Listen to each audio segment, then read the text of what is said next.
You are listening to Fantha Tracks. Because of the following special program, Wonder Woman and the Incredible Hulk will not be presented this evening.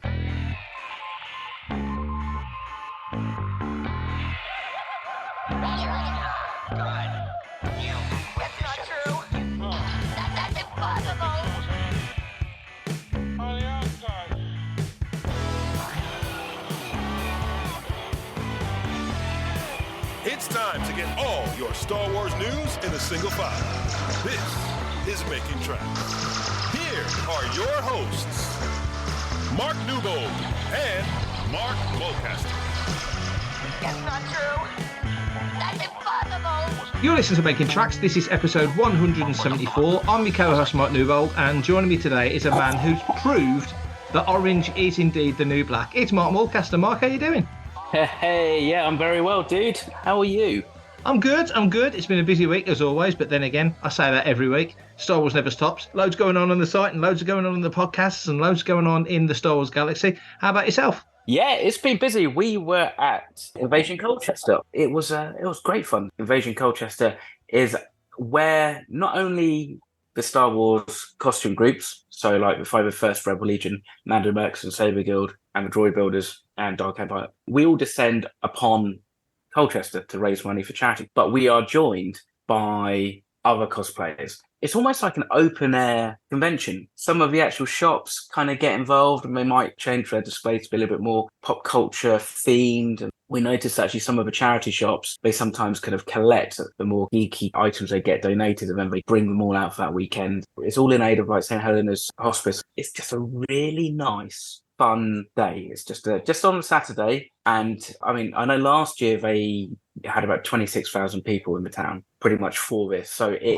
gets super busy. And they do have some signers. So like Clem So was there. And with most things when it comes to charities and stuff, it's run by a very small and very dedicated team of people. It's headed up by a lovely lady called Kerry Williams, and she literally bends over backwards for all the clubs and for everybody to make sure that we have everything we need, and it goes off really well. So we took the Tantive 4 corridor down, and that was set up along with the UK Garrison's Imperial Throne and their Death Star 2 window that they've got now. It was really fun, and thankfully, because it's pretty much all outdoors, the weather was decent. It wasn't too hot. It didn't rain. So hopefully when they postal up all the charity buckets, we can give everybody an update as to how much we raised. That sounds like great fun. That really does. I would have loved to have come. It wasn't quite in the stars for me this time, but I've heard about it. I've never been. That's the thing. And I saw the pictures and it looked awesome. You got some cracking pictures, and that big group picture at the end it was like celebration level awesomeness. Have you had anything new come into your collection this week? The great thing about Colchester, other than the fact there's lots of these little kind of boutique shops, there is a fantastic comic book store there called Ace Comics. They've got a very well stocked out kind of Star Wars section. I was just like, you know what? I'm going to pick up a couple of extra Star Wars Infinities figures that I haven't brought, the Black Series cardboard boxed ones. So I picked up the Darth Vader, so the white Darth Vader, Princess Leia, and the Scar Stormtrooper. So I picked those three up. How about yourself? It's been a busier week this week than it has been for a while. So the latest batch of comics from Matt Booker at Automatic. So they all turn up. Always very welcome. Nice to review comics in hand rather than, doing the PDFs and trying to find them elsewhere. So that was useful and fun. And then I had a box of all sorts of stuff come from the other side of the pond. Ross Hollabon, who is a guest this week on Good Morning Tatooine, weirdly, just the way it's landed, sent me a box full of bits that I've had sent to him. So there was 3 of the Starbucks cups that they've done. They've done Star Wars location cups. So nice. There's Coruscant, Naboo, and Jakku. Absolutely gorgeous. There was a load of different sort of key rings, stickers, patches from Nerd Matters. So there was the Boba Fett on the back of the Panna Dragon from the holiday special. Beautiful patch with a sort of a metal pin attached to that. Absolutely gorgeous. Some stickers, some droids bits, the droids key ring. There was a hyperspace hoopla pin. So that came as well. Very, very cool. I love that kind of weird little nerdy stuff. I got an Indiana Jones and the Dial of Destiny patch, which you could only get in cinemas. Managed to find that on eBay. So that's beautifully mounted. It's a lovely little presentation, a very small patch, but that was nice because I've got quite a few indie patches going back to the old Bantha Tracks Raiders patch way back in the day. And I still get, Ross put me in a Moroff Funko Pop Very cool. Thank you for that, Ross. Oh, there was I think it might have been the last print issue of Entertainment Weekly magazine, Obi-Wan on the cover. The Pennsylvania Collectors Society do coins every year, beautiful sort of challenge coins, if you like. Every year it has a character on it, raising money for various charities. And generally you have to be in the States. They don't tend to do them outside of the US. Luckily, Ross, being a trooper, got me the coin. So that came in as well. So I think this year it was a Stormtrooper, but very, very pleased with that. So yeah, loads of little odds and sods, but very pleased with all of that. We thought we'd do something a little bit different. We're going to do listeners' questions. First question. It's from Patty Hammond, friend of the site. How do we keep positive in the face of so much negativity in the Star Wars community? It's an evergreen question. I know we've tackled it before, but Ahsoka's out now and other stuff's come out and more rats come out the cellar and more negativity abounds, sadly. So what do you think now? Where we're sitting here in sort of early September 2023, how do we stay positive when there's so much negative nonsense knocking around? Well, for one, I don't tend to go looking for it. I don't tend to kind of gravitate to Twitter. The only time I kind of go on Twitter is when I get a notification. Sorry, X, because that's catching on clearly. The only time I go on X is if like you've X'd something. Yes. Or something, something's kind of come with my notification and I look at it. But I don't tend to kind of, unlike I do on Instagram and Facebook, tend to kind of just go, scrolling through the news feeds, either just through because it's my own natural outlook. I get a lot of funny memes and observations about stuff, but I don't tend to get a huge amount of critical negativity. And also I have noticed as the series have kind of come out, I don't tend to see as much. A lot of people in my newsfeed who would normally, with The Mandalorian and definitely with Book of Boba Fett, were really kind of like, oh, this isn't Star Wars and all this nonsense. They've kind of been closed down a little bit by people. People just kind of said, we're not interested. Therefore, they may sometimes still post up a bit of a rant, but you just skip through it. What happens with me sometimes, you go back and you watch stuff a second or a third time, you see a little bit more or you're paying more attention to other stuff and you can go, actually, that's a lot better than what I gave it credit for the first time. Just to kind of reiterate, I'm not down on Ahsoka, but I have noticed a lot of people are now kind of going, yeah, it's good, but I don't know if it's because it's Filoni and therefore they're expecting a lot more. And then there's the camp of people who are like, because it's Filoni, they've kind of put him on a pedestal. The whole kind of like, in Filoni we trust thing. But I don't get any negativity. You just kind of just don't get a lot of discourse about it either. But how about yourself? Because like, again, you're on Twitter, you do a lot more that kind of stuff. And obviously you see what gets posted in the Fan4Tracks news feeds when Matt posts a story and you guys see all the comments before they get neutered a little bit. What do you do? Well, it is tricky because we do go out there looking for news and socials is one of the primary places to find it. So you do see a lot of negative stuff. And I take your point very much on Ahsoka in the sense that Filoni is used to doing animated 20-minute episodes for the most part. And so it is kind of new world for him in the sense that he's got a long form, 8-episode, 40 minutes of story to fill. So, he can't go nuts too quickly with what he's putting out there. He's obviously got a story he's happy to spread across those episodes, but he can't throw too much at the screen because I really liked the third episode that we reviewed on Reaction Chat, Time to Fly, because it gave you a bit of info about what's happening with the Republic. It gave you loads of action, which I really enjoyed. And I made a point online and I was being hyper sarcastic because somebody was grumbling about, this new Disney, blah, blah, blah. It's not really Star Wars, yada, yada. We're like nearly 11 years past the sale. It's like, really? That's the kind of thing where I think if I read something like that, I just go, get over it. Like, if it's not working for you, just move on. Exactly. But in those first few episodes, we've had Dark Force users, we've had lightsaber battles, we've had Republic fleets, we've had the briefing room from Return of the Jedi, which I thought was a cool thing to see, cool as hell. Familiar characters, we've been introduced to new characters. A dogfight that, as I put in the review, the group review on the site, the dogfight, in terms of length, the only thing I could think in live action that came close to it, I don't mean battle, Jedi's a battle, Scarif's a battle, but as a dogfight, was the astral field in Empire and the astral field over Geonosis in Attack of the Clones. It's up there with those in sort of attention to detail, how long the thing went on for. The one thing that I think I've looking at with Ahsoka, Matt, is that because sometimes we don't necessarily know how much in the early episodes of Mando and through that, Jon Favreau was really guiding Dave Filoni and stuff. I just kind of get the subconscious feel that this is very much Dave's story, Dave's thing. A bit like Kenobi was for Deborah Chow. and she was the one really kind of leading it. Whereas I think this is definitely Dave's. And so I think in some respects, yeah, we're kind of seeing a bit like how George would kind of let him use animation to kind of like try and make something a bit more cinematic. I think we're getting that in every single episode. There's something that just feels a little bit more cinematic than what we would get maybe in another Star Wars show. And this time it was definitely that dogfight, which obviously had vibes with Escape the Death Star. But also I think what also has really elevated the Ahsoka series is Kevin Kiner's music. And totally. And that score during that scene, that is definitely basically putting the CV out saying, give me a film, let me run with like a film score, because that was as good as some of the stuff that John Williams has done in a similar situation. But back to Patty's point, negativity, that exact thing you've just mentioned, that awesome sequence with the fantastic music, it's so evocative. You know, the end theme very much on the cello, it's a bit Game of Thronesy, it's a bit different, but then it's almost like Kiner is, just on the music briefly, he so confidently and articulatively, if that's even a word, slips into classic sort of Star Wars feel. He does it, it's second nature to him now. Yeah. So there's moments in Ahsoka when it just swells. It's absolutely gorgeous. And that sequence you just mentioned, the dogfight sequence, I actually saw somebody criticising that, saying the music was lame and please get a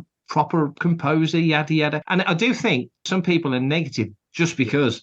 We have all these channels. So we have like our accounts on Instagram, our accounts on Facebook and Twitter. And the thing is that those are set up to give us an opportunity, a platform to speak our opinions. Discourse and disagreement is how we've got to where we have to in the world today, whether or not that's a good thing or a bad thing. However, I think you have to balance it up and you kind of go, well, you've got to let these people have their soapboxes.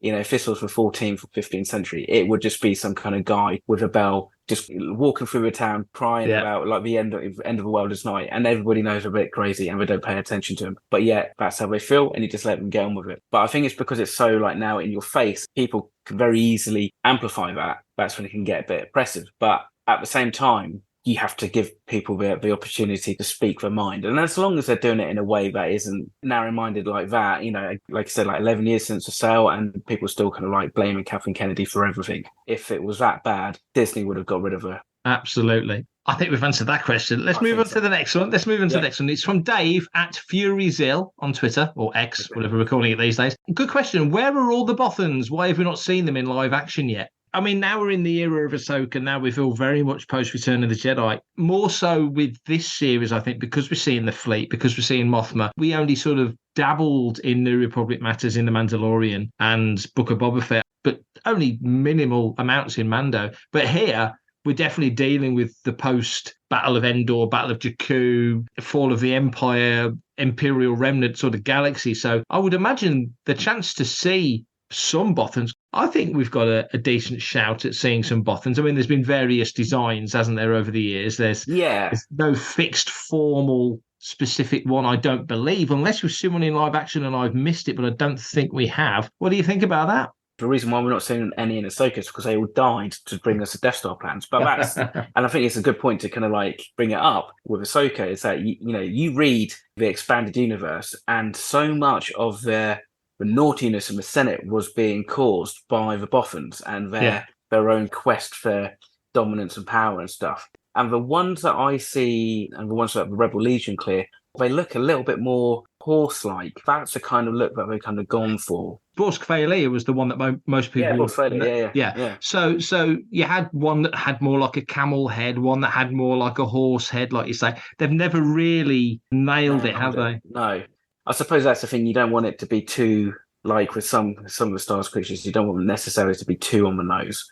But I think it'd be cool. It'd be nice. And I think it'd be nice to actually have them, especially now, because it seems like we're in that period already whereby the New Republic is not that much different from the Old Republic in terms of the Senate and how corrupt and inefficient it is.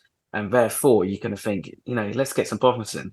I'm hoping anyway that we'd definitely get some in season 2 of Andor. Absolutely, yeah. Especially in that pre-A New Hope, pre-Battle of Yavin, pre-Scarif time period. Because Mothma puts clearly so much importance into the Bothans' efforts in Return of the Jedi, that leading up to Jedi would be a very important and interesting story to see visually anyway. It'd be fascinating to see. I'm not sure if it's been done it's certainly not been done in the comics yet, but I don't think it's been done in novels yet, not that I'm aware of. So there's definitely a story to tell there, unless it's in the new certain point of view, which is quite likely. There are 40 different stories in there, so there's good chance there's something in there. I've not got my hands on that yet.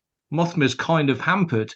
She feels like the figurehead that Chancellor Valorum was before he got turned over, and we don't know how long she's in charge for post Jedi. In the EU, she was poisoned, wasn't she? She died in the old stories. Yeah, well, she was definitely poisoned. I don't necessarily know if she died from it. I think she basically was poisoned. She survived, but she was so frail and old, she basically just stepped back, and that's that point that she made Leia Chancellor or whatever. Yeah. It was. I don't even think they used the term Chancellor. But No, it was something similar to that, wasn't it? Yeah. But she's hampered. She's definitely hampered. So yeah, it felt like the Bothans were an ally. They felt like an ally, didn't they? When you listen to them in Jedi, they seem to be her ally. And I guess basically it was Timothy Zahn who kind of set up, and I think it was Kevin J. Anderson who maybe finished it all off. But like the whole kind of subplot with the Bothans that you couldn't really trust them. Like I know Tim kind of set it up so that they were all very ambitious. Really, up until that point, there wasn't, there was a little bit of politics and stuff, but it was the expanded universe that really started to, compound the political aspect of like the Star Wars universe into like what we were consuming. And it was because of those Bothans and the scheming that they did and stuff. And, there was power plays and like votes for no confidence against Admiral Akbar. And, it's all coming back to me, mate. It's all good fun. Yeah. So let's hopefully get some in sooner or later. Hey, this is Daniel Jose Older, and you are listening to Fantha Tracks. Next question is from Jeff from Arizona. The question is, and it's a very topical one because it's something we posted on Fantha Tracks, so he's probably read Fantha and picked up on this. Is Ahsoka now the star of the Star Wars story? What do you think of that? Do you think Ahsoka's now the focal point of Star Wars? We've got her series on the go. It's in that sweet spot of an era. It's in and amongst the Mando time period. We've seen Luke, and they've decided not to recast. They're doing it as a CG effort, if you like. So we'll see Luke sporadically, you'd imagine, but it's still going to look like Mark Hamill. And Darth Vader's dead. Is Ahsoka right now the star of the Star Wars story? I mean, I suppose it all depends upon what they do, if they do anything more with Mando. But I think they want to try and maybe build up a more supportive kind of like ensemble cast. So that, and that kind of comes down to the whole ethos of, I guess, modern day Star Wars, which is it's for everyone. So therefore, there should be more characters that different people can focus on. But I would think if the Filoni film is going to be this end of the Empire, which is what I think they talked about at the Celebration panel, it was going to be the end of the Empire, like the final battle with the Empire, which probably means it's going to be with Grand Admiral Thrawn. Then, yeah, you kind of think Ahsoka will be that fulcrum. She will be a main part of it. Whether or not actually we get to see Sabine there or not, who knows? There's so many different characters that we could bring in, and it'll be interesting just to see like what happens with the rest of the Rebel cast in Ahsoka and how they all kind of interact, and whether or not they are just almost mere references. Like, how much does Ezra actually bring into the story? Do we actually rescue Ezra in this season, or is this something that's going to be a MacGuffin that's going to carry on into season 2? If we get the season 2 of Ahsoka before the film, because again, I suppose it's always going to depend upon these darn strikes. If they're going too long, whether or not they decide to push that Filoni film back to, accommodate another season of Ahsoka, if they feel they need another season of Ahsoka before the film. What's your thoughts, dude?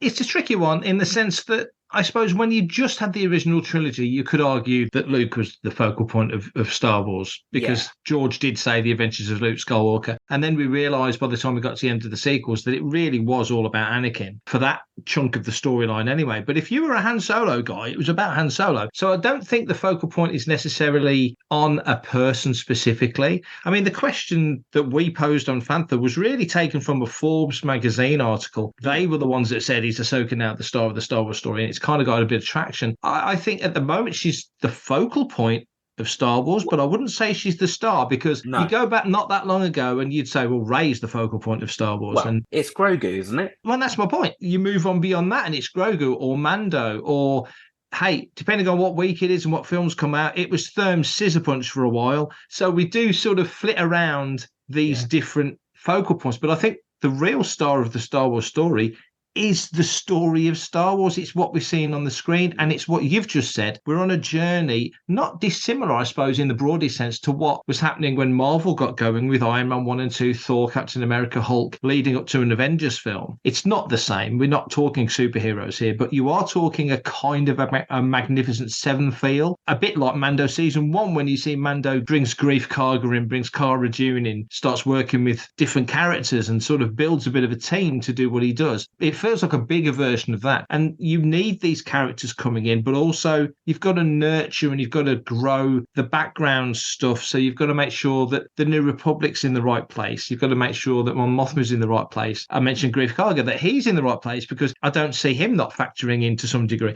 And so there's all these different pieces that have got to be in the right position. And the problem is, and it kind of goes back to Patty's question, people now are so quick and so negative and so eager to jump on stuff after 3 episodes of an 8-episode season, dumping on it already. And it's like, you've not even seen half of the season. No. You know what I mean? If they drop the whole season in one go, and some people have just sat there all day, which I think I probably would if they dropped it in one go, and just watched the whole thing, got to the end and went, well, that was crap. Fair comment if you've watched it and not liked it. If you can back up why you didn't like it, then more power to you. That I don't see that as negativity if you don't like it. That's just personal taste. Negativity is when people are just crapping on it for no good reason. They can't really back up what they're saying other than the tired old hackneyed things that you just meant, oh, it's Kathleen Kennedy.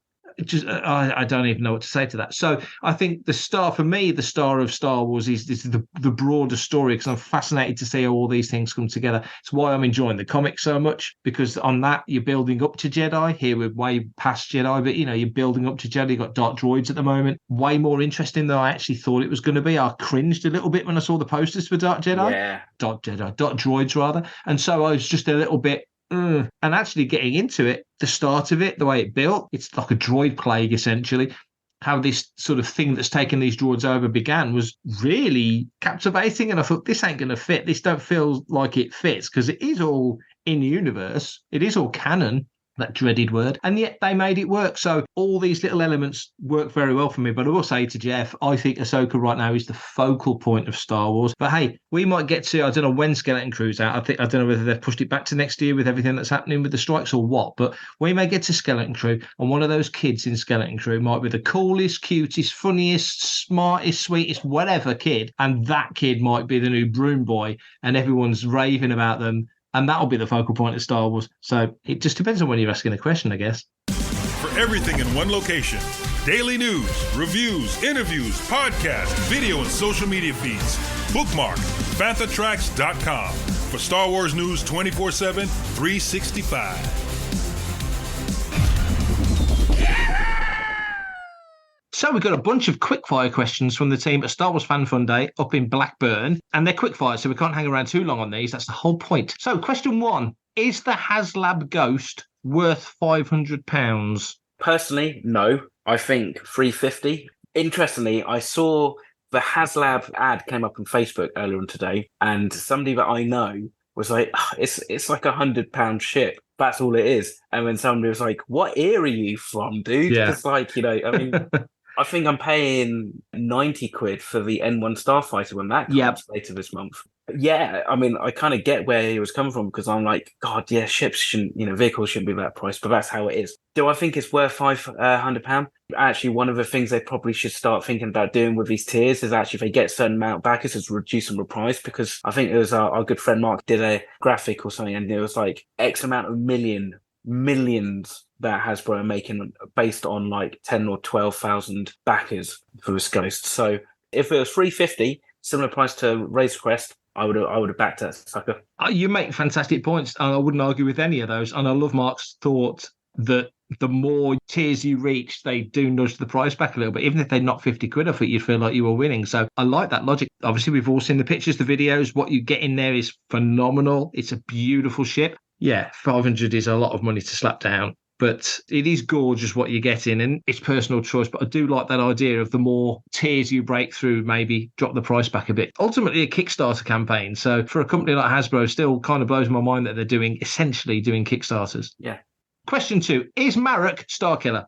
No, just don't see it. I don't see it partly because I think, okay, it could be Sam Witwer. That's fine. And so you kind of go, well, if you're going to bring Sam Witwer in a actual live action thing, you probably would get him to play Starkiller. But like then it's like, was Starkiller slightly too overpowered? And he wasn't really any better than Ahsoka. There's a part of me that thinks that like if you bring in another character like that from technically Legends, that's a bucket ton of exposition you've got to somehow kind of like squeeze in and stuff. Even more than if you've not seen Rebels, which is canon. Well, that's what I'm saying. Like episode 3, what would we say? 31 minutes, wasn't it? It was like when you actually just watch it up to the credits. I think it was 45 minutes with us because there was pause, stop whilst I was filling in like stuff with Karen. I don't necessarily see that as potentially a bad thing. I mean, because I think you could quite easily watch Ahsoka at face value and kind of get the story kind of in a Tolkien kind of way, understand that there's a wider story going on with a past and a backstory that you could then go and maybe read about. However, I think either Marek, it's going to be Ezra because it's consistent with the story, or Marek's going to be Marek.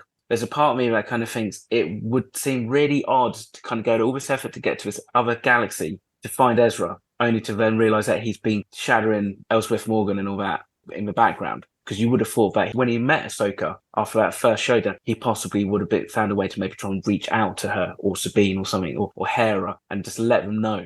And then it's like, what's the question? Why hasn't he then let them know that, he survived all this time? In the episode, the big kind of thing that the Senate was saying to Hera was, is this just to fund your personal quest to go find Ezra Bridger? So therefore, it's a well-known fact. That's what Hera's been doing for the last 5 years or so. So no, I don't think it's going to be Starkiller. What about you? I don't think it's Starkiller. I wouldn't be averse to it being Starkiller. I agree with your logic on Ezra. It would be kind of weird to potentially think that our characters could travel literally to another galaxy, which I'm still very dubious about, I've got to say, introducing another galaxy. And him to have been here all along, that would just feel like the weirdest Mr. X. So I don't see it being Ezra personally. I do think Marek's just going to turn out to be an Inquisitor who's managed to cling on for as long as he has. For what reason, we don't know. And maybe it is somebody that we're familiar with. I don't see it. I don't personally see it being anybody. I think Marek's just going to be Marek. Maybe it's meant to be a misdirect. But then it's like whether or not that then just becomes a bit of an anticlimax. They're damned if they do and they're damned if they don't. If it's just some dude called Marek, people will moan. If it turns out to be a familiar character, people will moan even more. So they can't win. Whatever services the story best, I think. Next question. Comic related. Is Darth Vader the best of the modern Marvel comics? Yes, I think so.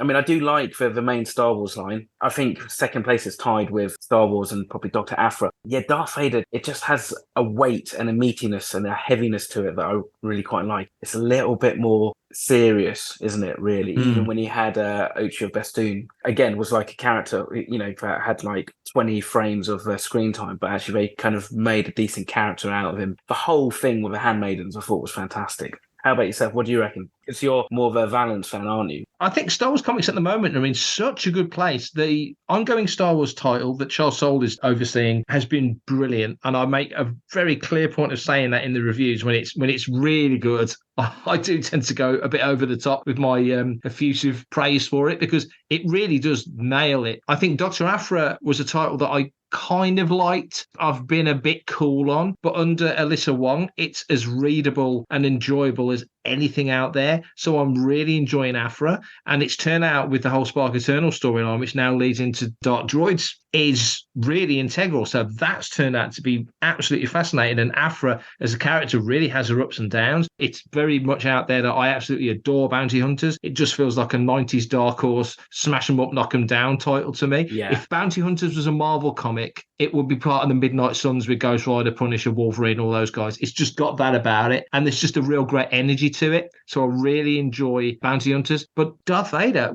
considering where they're going back to, like you say, the Handmaiden stuff, going forward to a character like Ochi, and really that's where Ochi as a character grew. He's in Shadows of the Sith, Adam Christopher's book. He's involved in that. But the version you get in Darth Vader is just fascinating and watchable and beautifully drawn. The artwork is uniformly fantastic. I mean, across all the titles, but Darth Vader really, when it nails it, I think is just so lush to look at. I wouldn't want to say it's the best, because I think from month on month, you could pick any one of those four, but I will say it's probably the most consistent. Exactly. Yeah, that's probably a much more diplomatic way of saying it. It only takes a storyline that's not quite as good, and you kind of feel like you're dragging it out a little bit. And that can go with any of them, really. It really can. I find that with the main Star Wars line sometimes. I suppose it's because there's absolutely no no peril in it. You know that they still got to get to Jedi. They're not going to rescue Han. But bringing in extra characters to kind of help that makes it a little bit more interesting. Question 4. Will all 3 movies announced at Star Wars Celebration Europe actually make it to the big screen? So, obviously, we've got the Rey film, we've got the Dawn of the Jedi era film, we've got the Favloni, whatever you want to call it, movie with all the Mandoverse characters. Do you think they will all get seen? Because when we go back not that long and we had all the announcements, Droid Story, Rangers of the New Republic, Lando, and all the other stuff that we're hoping to get, and of course, some of them have fallen by the wayside. I guess that's what the Fan Fun Day team are thinking of. Do you think all 3 will make it to the big screen?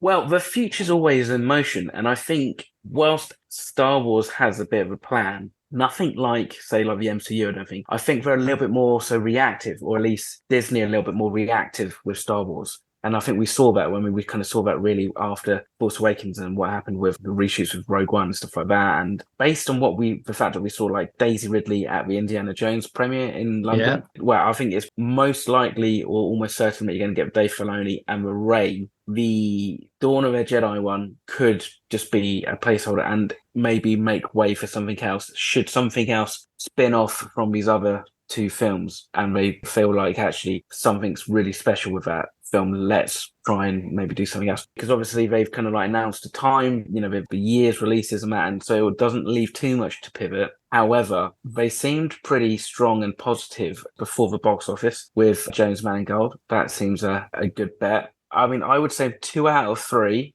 but then I still hold an out for Ryan Johnson's trilogy. So that's a good point. That's a fair point. I think you're right. Actually, I think of the 3 that we kind of think we're going to get, I would say it's almost a dead cert you're going to get a Filoni, Favreau, big screen, Mando, bring them all together movie. Makes all the sense. Yeah. The interest globally beyond the general Star Wars fandom, I would imagine, would make that a must-see movie. Much so bankable. Yeah. Totally. So I can't see that not happening. The Rey one, like you say, you made a great point. Daisy was at the premiere. She turns up on stage at Celebration. It kind of felt like it was going to be the next one to get moving. So you'd imagine once the strikes are sort of sorted out, they'll want to hop onto that into pre-production and get that moving forward. That feels like it's happening. I just worry with the Dawn of the Jedi one, if the tone that they go for. If they get the tone wrong, it'll just feel like Galactica 80. It needs to have something, and I don't know how they'll do it. I don't know whether this other galaxy will fold in and that you learn that the Force came from this other galaxy. I mean, there's all sorts of story opportunities. I can only imagine that's why we've introduced another galaxy. There's got to be a reason beyond that's just where they wanted him to be hiding out, because that's such a big leap. There needs to be something really captivating to make that work. Otherwise, they'll just do what they did with some of the comics set back in the day and just make it like a medieval Star Wars. And that makes no sense because medieval times is here on Earth. It's not a Star Wars thing. So you've got to be careful what you reference, I think, sometimes with Star Wars. So I do think that's the one that might slip away. Not just because Dial of Destiny disappointed at the global box office, which it did, 381 million. It's now on digital. So financially, no doubt it didn't do anything like they wanted it to. And I don't know if you can put that at the door of James Mangold, because pretty much everything else he's made has been a hit. He's had hit after hit after hit over the years, to the degree of actors in his films being nominated for Oscars and all sorts of stuff. So I don't think that's the issue. I just kind of feel like, if any of the 3 doesn't make it, it will probably be that one. Hi, this is Guy Henry, and you're listening to Fantha Tracks. Enjoy. Will we see all of the cast of Star Wars Rebels together in Ahsoka? What do you think? Why not? Is this just kind of slightly in reference to the fact we didn't get that with the main cast in the sequel trilogy? Yes, that's literally what I was going to say. Yeah, exactly that. And everybody got it in Picard season 3.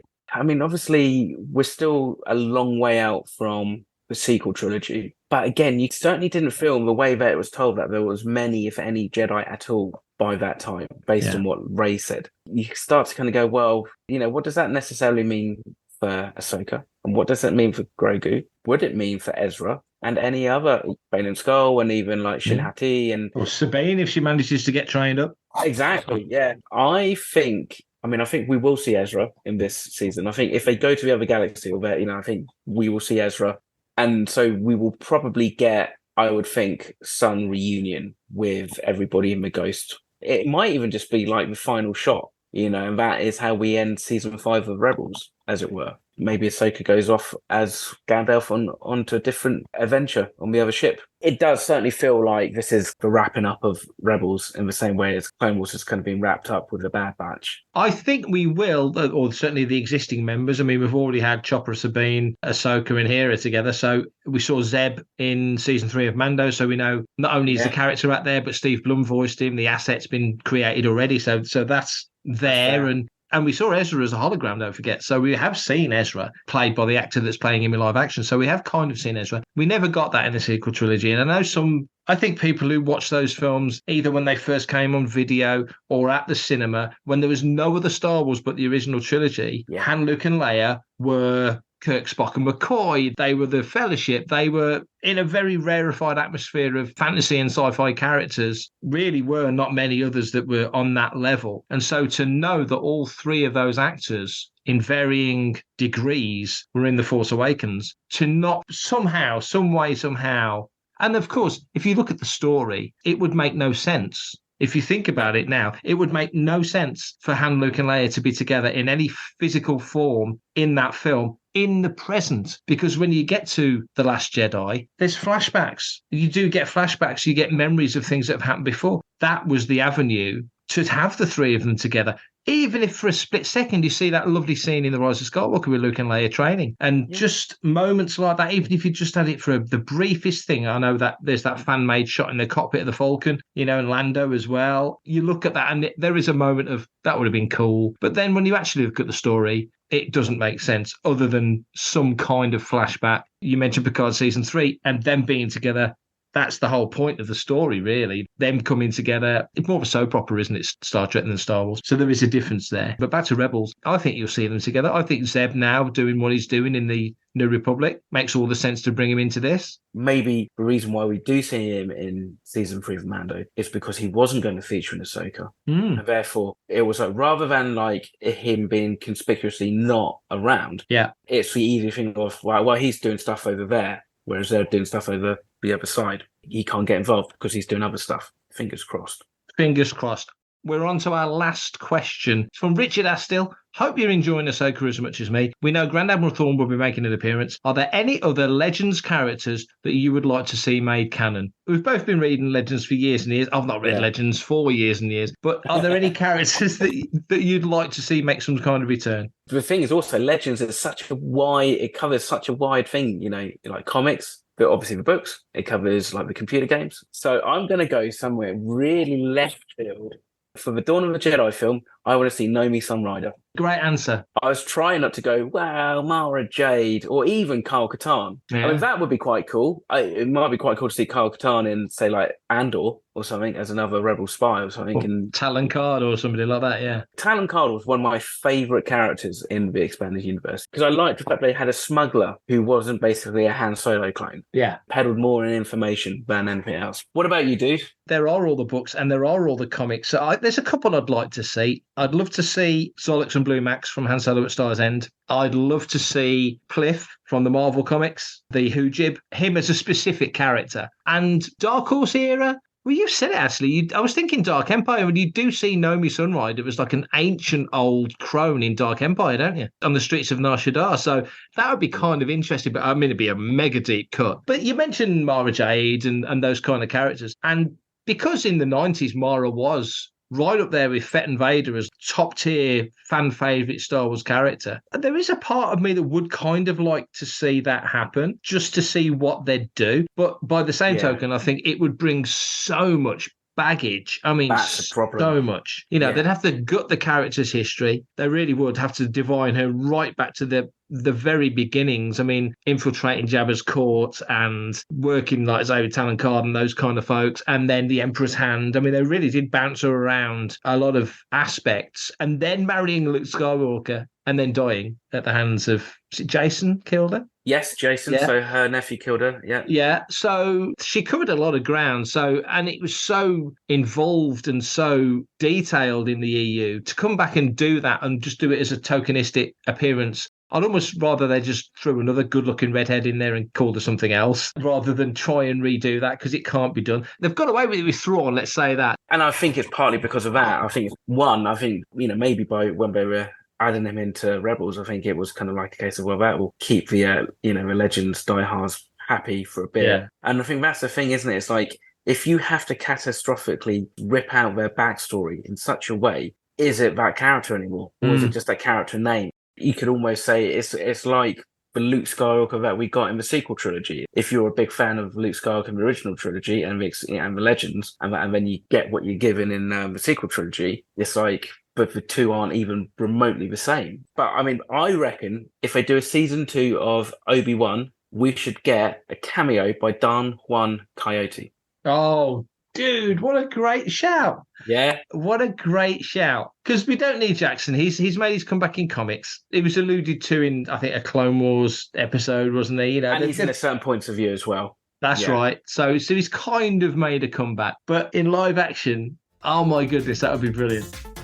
Everybody who sent in a question, thank you very much. It was really good fun. I kind of feel like we need to do this more often, especially if it's a slow news week. Gives us a chance to chew the fat a little bit. And I think also sometimes doing stuff like this just reminds us how fun Star Wars can be. It doesn't have to all be kind of serious and heavy. Thank you very much for listening. Unless you follow Mr. Newbold on X or me on Instagram or us on Facebook, only other way that you can send in some listeners' questions is pretty much via email. So Mark, can you tell people how they can send it in for our next big listeners' question time? Thanks for listening to Making Tracks. If you want to be a part of the action, visit fanthatracks.com and be sure to comment, like and share on our social media feeds at Fanthatracks. Send in your listeners' questions by emailing radio@fanthatracks.com. Subscribe, leave a review, preferably a 5-star one, on Amazon Music, Audible, Apple Podcasts, Google Podcasts, Spotify, or your podcatcher or smart speaker of choice. And as always, thanks to James Temple for composing the Fanthatracks intro, Adam O'Brien for our Making Tracks opening music, and Mark Daniel and Vanessa Marshall for our voiceovers. Tune in to Good Morning Tatooine. It's live Sunday evenings, 9 o'clock UK time, 4 p.m. Eastern and 1 p.m. Pacific on Facebook, YouTube and Twitch. And check out our Fanthatracks Radio Friday night rotation. Friday nights at 7 o'clock UK time for new episodes of The Phantom from Down Under, Planet Layer, Desert Planet Discs, Start Your Engines, Collecting Tracks, Cannon Fodder and special episodes of Making Tracks. And every Tuesday at 7 o'clock UK time for your weekly episode of Making Tracks. And remember, fanthatracks.com, our social media feeds, Fanthatracks TV and Fanthatracks Radio are absolutely free. So no Patreon, Buy Me a Coffee, Kickstarter or Indiegogo required to stay updated on all the latest Star Wars news. And that's me done for this episode. Well, until we're back for reaction chat later in the week. Back for the halfway point in Ahsoka. Will we find out who Merrick is? Will we see Ezra? Will Zeb make an appearance? These are the burning questions that we have going into part 4 of Ahsoka. Thank you very much again for listening. Until we catch up with you again, have a fantastic Star Wars week, whatever that means to you. And of course, as always, may the Force be with you. Coming up next on Fanthatracks Radio, it's another episode of Making Tracks.